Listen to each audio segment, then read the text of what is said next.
Okay, good afternoon, ladies and gentlemen. I am Brock Voorhees, the Senior PAC Instructor here at Project Rebuild. Today I'm going to be giving you some information that's going to play into some of the things that we're doing going forward. Walls, if you notice in this room, right, there's walls everywhere. I'm sure you all live in a house, an apartment, a townhome, something of the sort. There are walls there, all right? Walls have many different purposes, whether it's dividing rooms, supporting weight, and supporting overall structure, okay? We're going to talk about some of the materials that go into building them and the process of building them and putting them up in a supportive way. My experiences, I'm a 2000 McKinley graduate from the carpentry program there back in the year 2000, far beyond the birth date of probably most of you. But I have a lot of experience in this myself.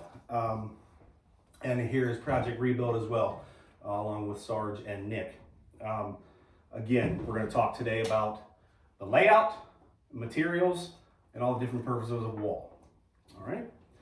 So materials, 2x4s, all right, 2-inch by 4-inch pieces of lumber that can vary in length depending on the length and height of that wall. Okay. Nails or screws. Screws are typically used for more instructional purposes, such as this wall here behind this group, in front of this group. Screws are used so that we can disassemble the wall and put it back together. And while nails are used for actual construction, and the reason nails are used is because over time, they tend to have more flexibility without breaking, so they can hold and support that weight for a longer period of time. Tools. Basic tools consist of a pencil for marking, a tape measure, right? We have to measure our spacing between studs, how long our studs are, a level, because eventually we get to a point where we have to make sure things are level and plumb. I'll explain the details of those words later. A framing square, again, checking to make sure things are square or 90 degrees as we would call it. And then a hammer or nails, depending on whether you're using screws or nails, all right? Or I'm sorry, a hammer or a nail gun, okay?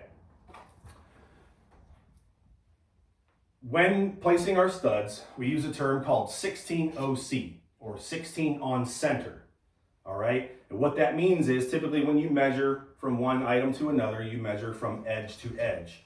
When we're looking at studs, we are measuring from the actual center of each studs. The distance between those studs should be 16 inches, from the center of one stud to the center of the next, okay? Again, once we get into the hands-on portion, this will all make a lot of sense. The studs are then secured to both what's called the bottom plate and the top plate, okay? The studs along with the plates are what make up the basic pieces of a standard wall, okay? Those are assembled, the wall is then raised, placed in a position where it's plumb and level, and then that wall is then secured, all right? A wall with a door, okay? If we have studs every 16 inches, as we all know, most doors are definitely wider than 16 inches, okay? So we leave an opening there, which is what we call a rough opening. A standard door that we see in an interior door in a home is 36 inches. When we're framing that wall, we want to leave an opening, a rough opening of what we call 38 inches, or a general rule of thumb is 1 inch all around. 1 inch to the left, the right, and above. And what that allows us to do is make adjustments once we get to the point where we're actually installing the door. Again, checking that the door is level and plumb and has smooth functionability, okay? The rough opening just above that is what's called a header. The header is what supports all the weight above the doorway. Holding the header up on the inside of those studs are what we call jack studs, okay? We're talking about doors, but if it was a window, underneath we would have shorter studs supporting the sill, or above a door, if it's a really tall wall, above the header to the top plate, we call those cripple studs, okay?